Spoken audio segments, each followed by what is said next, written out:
大家好咁啊！今日主要咧都係分享翻花展，不過咧就主要都係入邊啲花咁啊入到去花展咧，其實係眼花繚亂。咁除咗主題花秋櫻之外咧，其實仲有好多唔同嘅花。咁比較關注咧就係呢個鬱金香啦。咁啊，大家見到鬱金香咧，可能之前落雨關係咧，其實好多就謝咗啦。咁啊新擺咗啲，但係咧亦都開咗啲，未開啲，反而冇開始咁靚，但係有陽光，咁啊光線咧亦都有啲唔同，咁啊豔麗少少啊，如果喺光線之下，同埋出色少少。咁亦都見到咧好多小蜜蜂咧就喺度採花茶，係啦。咁較早前9點零鐘嘅時候咧，我去咧仲有位攝入去嘅，不過咧我就冇攝入去影。咁啊去到後尾咧，想攝咧其實都有啲困難，係啦。咁小蜜蜂前面嗰兩個波波好似黃色咧，其實就係花粉嚟嘅。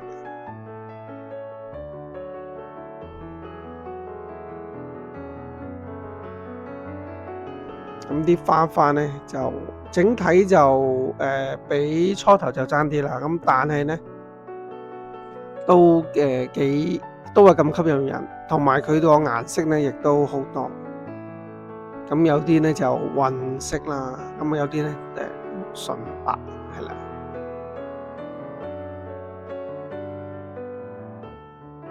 咁好似呢啲咧就係橙色咁樣，仲有少少好似 highlight 咁樣。咁記憶前咧，係靚啲嘅其實。咁每次其實接觸嘅花咧，都係唔同啦。其實每日其實可以話都唔同，因為每日開嘅花又唔同啦，或者keep 住嘅狀態亦都唔同。所以咧，每日去我諗相信都係有唔同嘅體會嘅。咁花展雖然就好興奮啦，但係咧細心影嘅時候咧，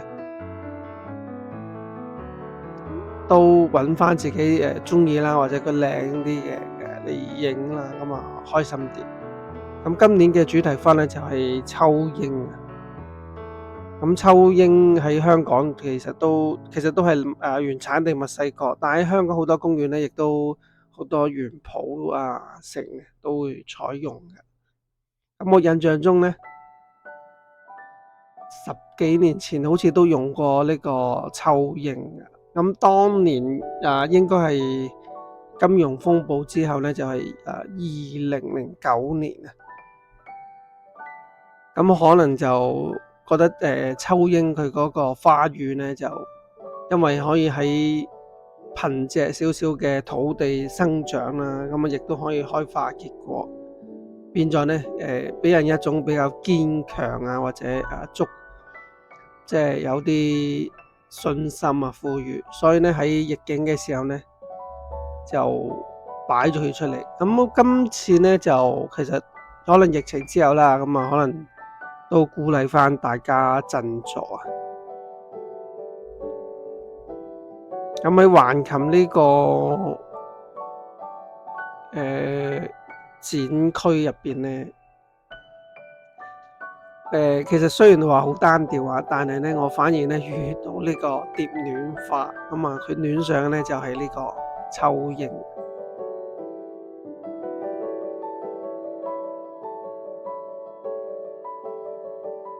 咁作為佢另一個名就可能波斯菊啦。咁佢個顏色其實就好豐富嘅，有啲好似呢隻就正色白色，咁仲有啲粉紫桃紅、洋紅或者粉紅都有嘅。咁呢隻蝴蝶咧就好得意下，企定定喺度食呢個花粉。咁原來唔講唔知咧，喺秋櫻咧原來全株都可以入藥噶，可以清熱解毒啊。咁喺東南有啲地方咧，亦都用佢嚟食佢啲葉啦，或者嫩芽嘅。咁一般我哋睇嘅鍬鷹咧就係類似咁樣，係啦。但係咧亦都有啲係兩隻色嘅，或者係有啲就雙邊啊，有啲就好似 highlight 咁樣。咁喺今年嘅主題花就鍬鷹啦，所以咧喺成個花展咧好多地方咧亦都見到鍬鷹嗰個蹤影。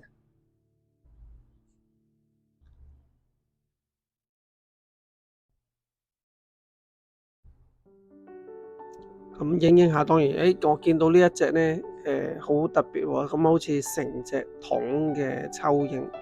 咁隨住好多人中意啦，咁啊可能培植啊，或者亦都產生咗好多新嘅品種。咁好似呢啲筒形嘅，咁啊除咗唔同嘅顏色之外咧，我初嚟見到，咦，點解咁特別嘅？好似成隻筒咁樣，係啦。跟住睇埋隔離，原來隔離咧都有啲唔同嘅顏色。咁呢個位置咧就喺中間全運會嗰個附近嘅，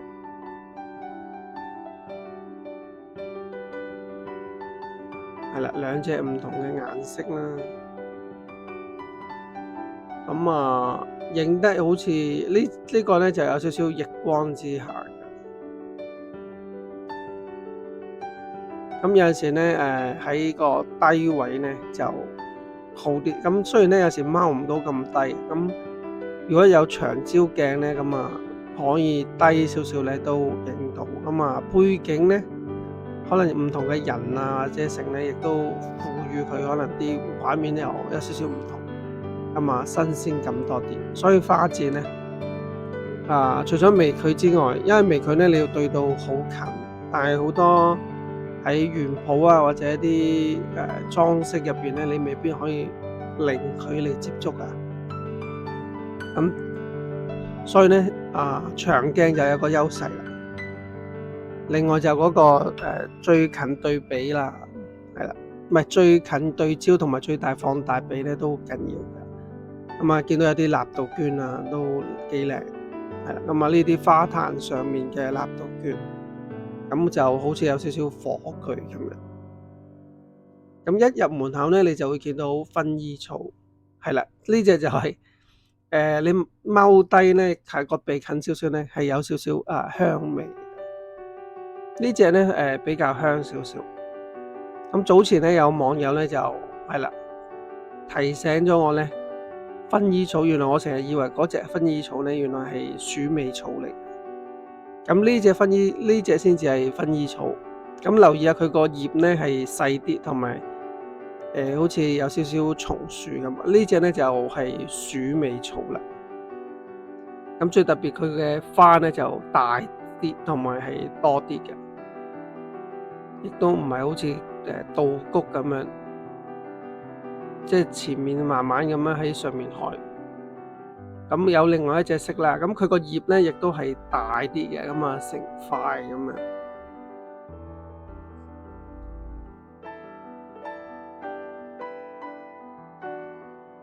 咁跟住咧就介紹下呢個花展嘅三劍俠或者串燒三兄弟啦。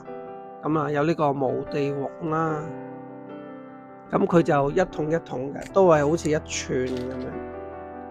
咁另外咧呢隻就老兵花，咁或者叫呢個扁乳豆啦。咁佢咧呈現咧就係一粒一粒咁樣，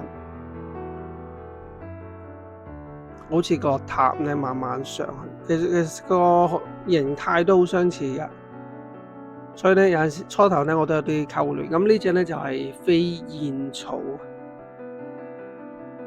係啦，佢哋都呈現一支嘢嘅，即係一串一串咁樣。當然嗰個有啲唔同啦，所以咧成日都會溝亂。大花展咧，每年嘅花展我都會見到佢哋嘅蹤影。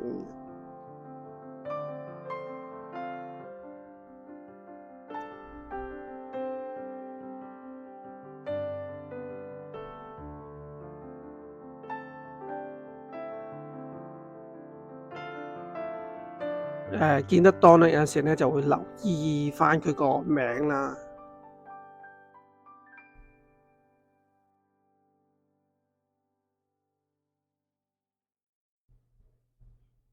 咁佢哋都本身有唔同嘅顏色啦。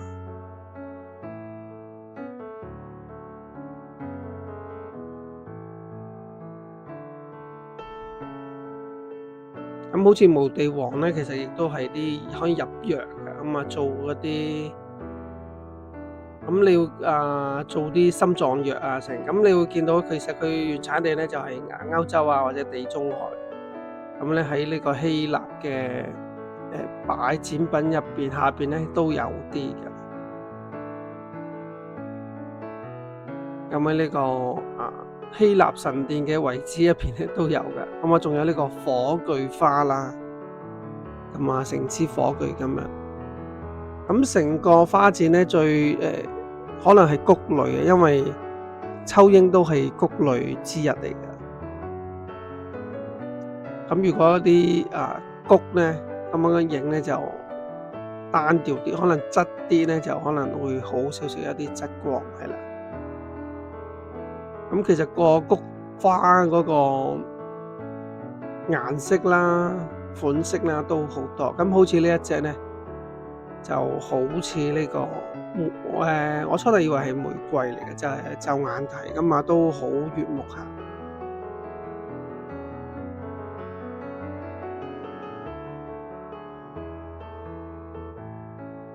咁你見到咁樣咧，係啦，我覺得係玫瑰初頭咁，我自己細心睇好似係又係菊嚟嘅喎，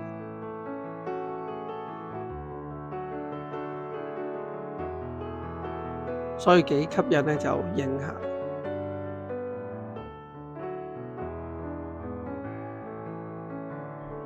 咁仲有啲咧，好似呢一隻咧就係珍珠繡線菊，咁啊俗稱雪柳啦。咁佢好細棵，我都估唔到佢咧係菊類。咁第一次見咧，其實都係喺石門菊水塘。咁仲有啲紅楓啦，咁啊比較有秋意少少。咁近呢一兩日咧個天氣其實就幾好噶嘛，有啲陽光，同埋個溫度咧亦都係20零度，咁啊比較溫暖啲。咁啊呢啲玫瑰啦。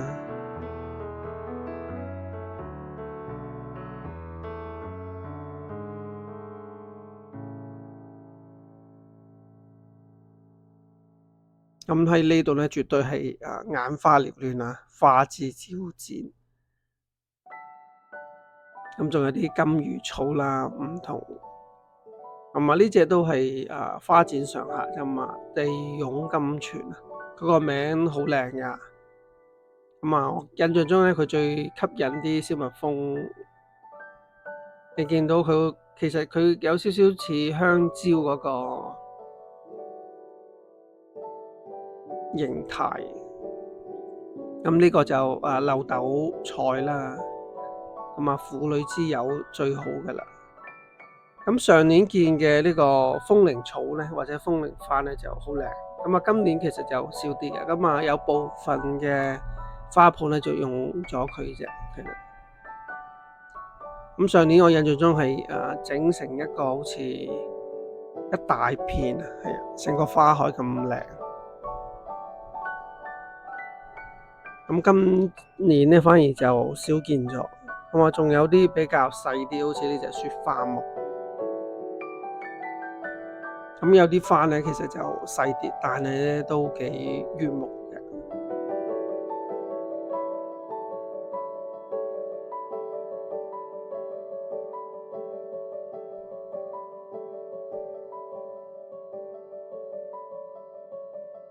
咁呢啲就醉蝶花啦，咁啊蝴蝶最中意嘅。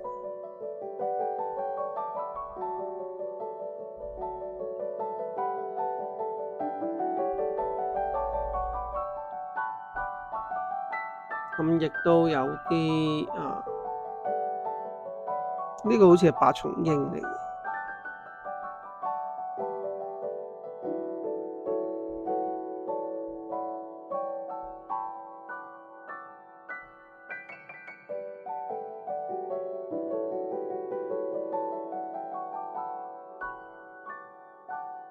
咁仲有啲本地少少植物啦，或者中國南邊嘅植物，好似呢個紅花繼木啦。咁平時就修剪得太齊輯啦，咁啊變咗其實就冇乜原生態睇到。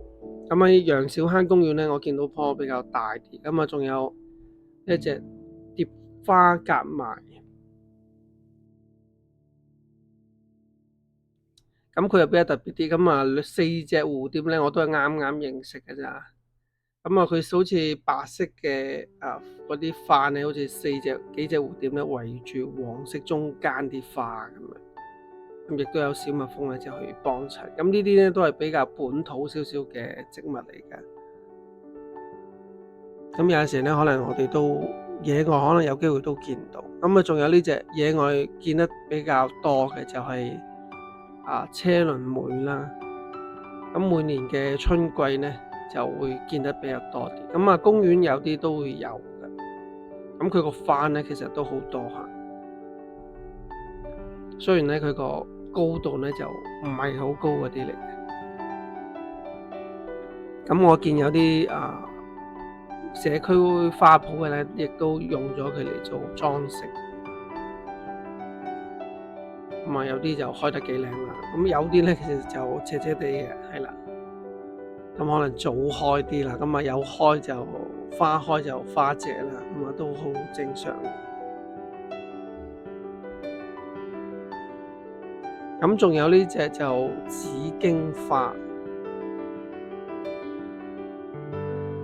咁啊好特別。咁啊開得真係好茂盛嘅。咁啊喺近呢個銅鑼灣嗰邊入口啦。咁佢最高原來可以15米。咁啊花咧就唔使細心睇，可以傾嗰啲繁花，一樹繁花。咁原來咧佢係清華大學嘅校花啦。咁清華大學咧有啲紫色咧，亦都同佢係啦，有啲比較一致啲。咁每年4月就開花啦。咁同佢嘅後慶咧係一樣啊，原來。咁仲有啲樹繡球啦。咁呢隻咧就係我好少去影啲葉噶，因為咧呢隻葉咧其實我唔知你有冇見過荷蘭豆啦。咁其實呢隻咧就係銀葉合歡花。咁其實同就眼睇咧，如果你有種過荷蘭豆咧，其實佢同荷蘭豆咧有少少似。咁亦都有啲大麗花啦。咁喺嗰度咧，亦都有啲石葉藤，不過唔多嘅。同埋亦都有呢個紫藤花啦。咁狀態就麻麻地，係啦。咁其實佢亦都整咗個好似走廊式嘅，俾人打卡。不過嗰個規模咧就有限少少。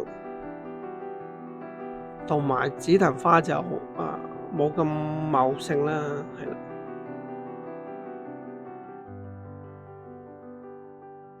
咁就算有啲唔同種類嘅杜鵑花咧，其實都好悅目下。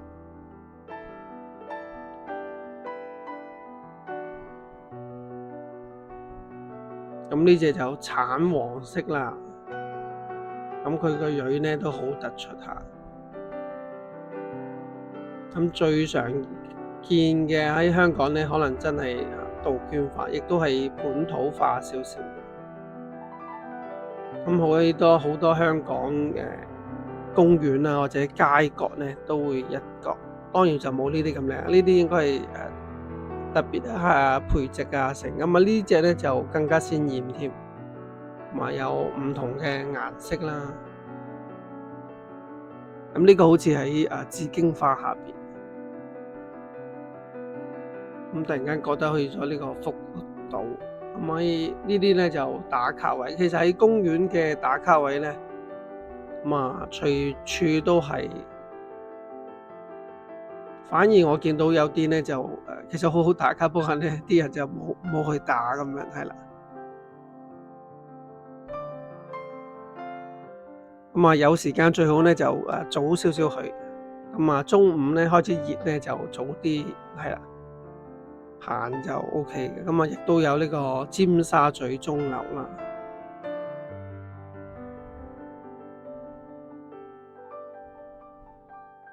咁啊，分享下呢個海洋公園。咁海洋公園咧，最靚或者最特別咧，反而係啲蘭花。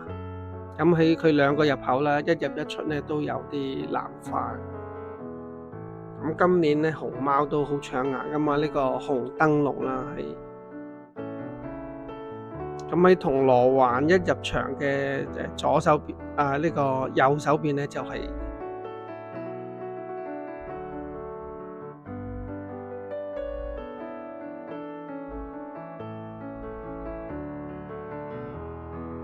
咁呢啲咧都喺佢個海洋公園個攤位嗰個就影。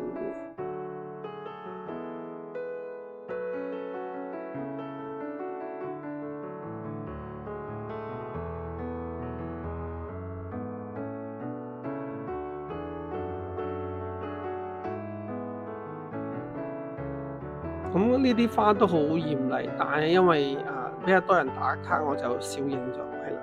咁亦都有呢個咧就用香港做主題啦，咁啊有電車，有呢個好似大額嗰啲二叔公嗰啲招牌。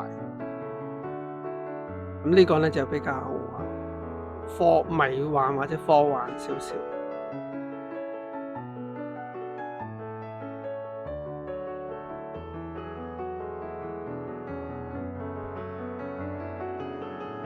咁如果天氣熱咧，其實喺下邊呢啲有瓦遮頭咧就好少少，咁啊冇咁曬。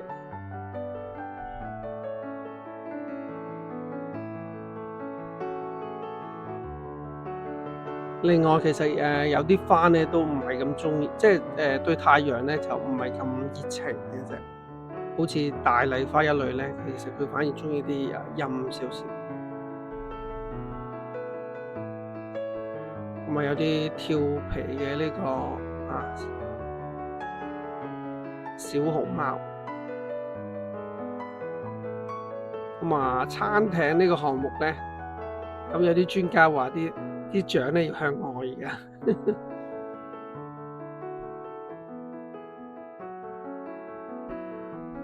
咁啊一個人撐兩支槳咧，其實有啲辛苦嘅，咁啊可以考慮咧兩個人一齊撐。咁呢個景就我覺得喺花嗰邊影翻過嚟，可能有隻船咧似碼頭多啲，咁可能更加好。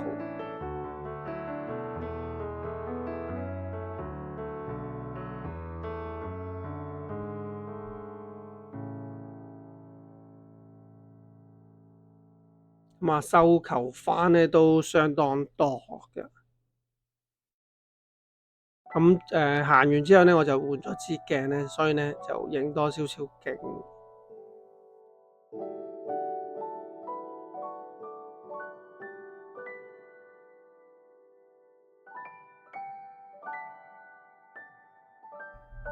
咁呢個咧就係全運會嘅吉祥物啦，喜洋洋同埋呢個樂融融啊。咁太曬嘅話，或者行得攰咧，其實去中間咧有啲座位㗎嘛，可以坐下休息下。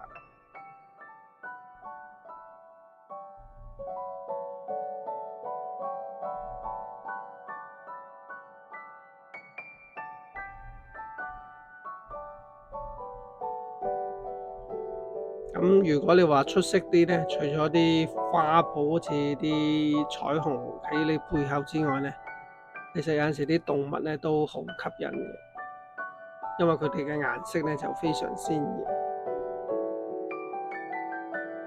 咁蛇咧突然間都變咗可愛咗。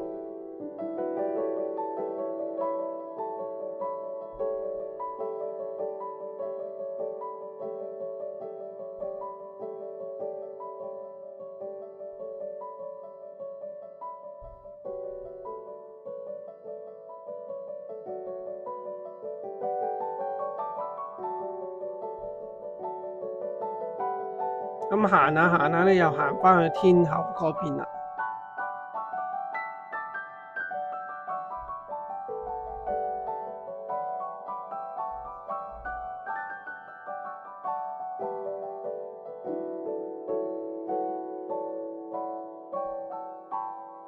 咁我發覺影影咧，影漏咗隻牛，所以又再影多下。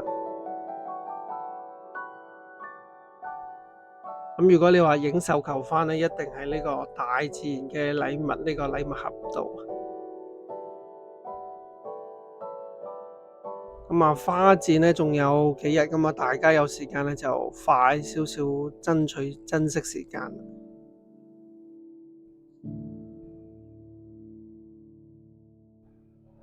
咁喺中午時段咧，其實個陽光都比較晚少少嘅，咁可能要注意下防曬。咁我唔建議你帶遮啊，咁啊，因為可能會篤親其他人，人多嘅時候。咁反而咧就帶翻啲帽啦、防曬或者太陽眼鏡，以至係帶啲水。咁啊攰咧就休息下啦。咁啊特別要介紹就係呢個食用香草啊。咁我喺天后右手邊啦，入口嘅右手邊即係近出口咧。咁啊見到有啲盆栽咧賣得幾抵下，咁啊介紹大家可以買下。咁佢都係15蚊盆啫，咁啊亦都係20蚊兩盆，即係10蚊盆咧。咁呢啲盆栽咧本身好多時係啲香草嚟嘅，咁啊有陣香味，咁啊可以做食物嘅調味料啦。另外咧就係你種咧其實都開心嘅，咁啊好過你去街市買啊。咁入邊有啲咩咧？就有啲艾草啦、薄荷葉啦、方桔一類嘅。咁呢啲好似薄荷葉咧，其實就仲有啲好似紫蘇㗎嚇，咁可以做調味。其實食咧好似薄荷草嗰啲咧，好多人可能唔識食。其實好簡單啫，只要摘咗啲葉洗乾淨，跟住咧水滾嘅時候掟落去。有肉瘦肉啦，或者剁碎咧就擺瘦肉啦，冇瘦肉咧就擺蛋都 OK 嘅，打1-2個蛋咧，加啲鹽咧，食完之後其實個喉嚨好舒服嘅。咁啊，所以咧我都好推薦大家10蚊試下買下或者種下。咁啊，今日分享咁多，拜拜。